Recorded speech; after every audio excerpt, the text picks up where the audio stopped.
लाल यादव जी का कल एक सारे गामा हम भोजपुरी से एक बहुत ही बेहतरीन गाने को लेके आए हैं, जिस गाने का टाइटल है नागिन। ए भाई, अगर ये आप इस गाने को देखिएगा तो सच में दिल जीत लेगा। ये गाने में इतने अच्छा वीडियो क्वालिटी डाली गई है कि अगर जिसमें जितने भी बड़ाई करते कम पड़ जाएगा। और इस गाने में इस गाने को मधुर आवाज़ों से गाए खेसारी लाल यादव और खुशबू कक्कर।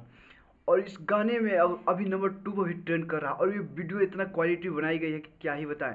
और भोजपुरी में सिर्फ अगर बदलाव कोई करना चाहते हैं तो खेसारी लाल यादव हैं, जो असली गाने से एकदम बहुत हट के एक गाना है और काफ़ी बहुत बेहतरीन लगा मुझे। जो भोजपुरी में ऐसे ऐसे गाने को आना चाहिए, और ऐसे ऐसे गाना आने के मतलब भोजपुरी में एक बहुत बड़ा बदलाव होगा। जो पावर स्टार पवन सिंह का बस की बात नहीं है। वो तो अब होली के भी गाना देख लीजिए, जो बहुत ही खराब कचरा गाना लेके आए थे। और अगर समाज के बदलने की बात किया जाए तो खेसारी लाल यादव से बेहतरीन कोई नहीं जानता है। और उन्होंने गरीबी देखा है, और उस गरीबी पर चलना